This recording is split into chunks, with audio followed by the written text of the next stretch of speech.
Hi everyone, it's Elise, day 12 of my Happy Life Makeover, and I'm laughing because I just got off that swing set over there. Can you see it? I love swinging, and it's been like forever since I went to a playground and swang on a swing. Anyway, I posted on the swing, and then when I reviewed it, I got so dizzy from watching it, I thought I can't do that to you guys, so I'm going to re-film this now. So anyway, today I want to talk about creating a not to-do list. Not a to-do list, a not to-do list, which I know is in direct opposition to what I'm usually suggesting people focus on, which is focus on what you want, not what you don't want. Well, this will be the one exception to my suggestions. This sort of points back to the post that I did yesterday on Stephen Covey's time management matrix, which is helping you get more clear about the important things that are in quadrant 2, the things that are very important in your life but don't have a sense of urgency, and that would be like building relationships and doing things that are prevention and planning.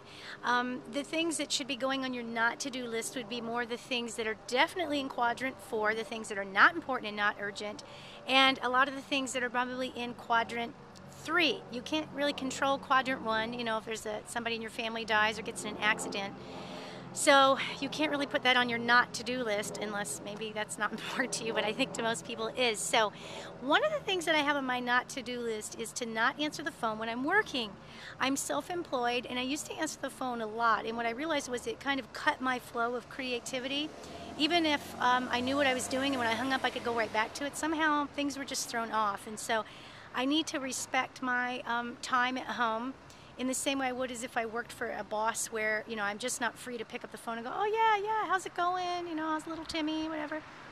So, yes, maybe you can start thinking about things that could be going on your not to-do list, because they really do, or they really don't point back to what's important in quadrant 2.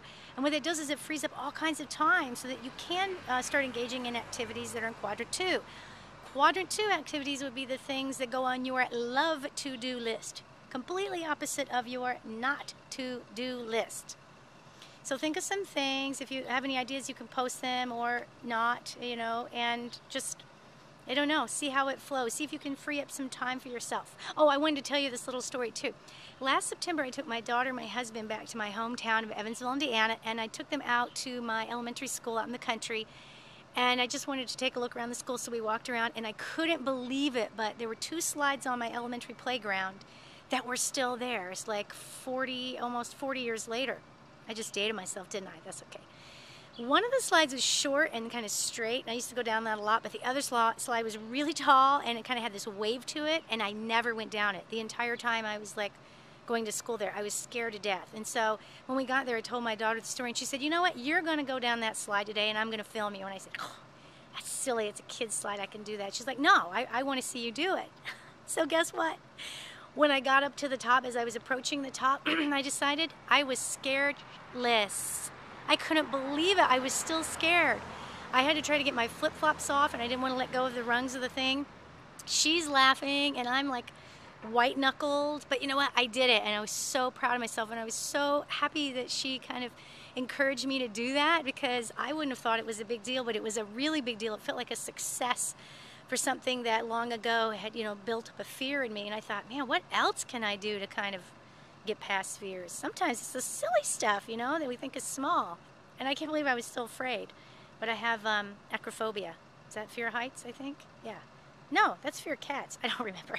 Anyway, you guys have a great day. Focus on your not to-do list so you can focus on the things that are important in your life, like getting happy and building relationships, and organizing your files so that you know where your passport is, and you're not like in quadrant 1, you know, when it's time to rush out to the airport and you don't know where your passport is and you just invested like $2 grand to go to China or something. Where's my passport? Okay, have a great day. Bye.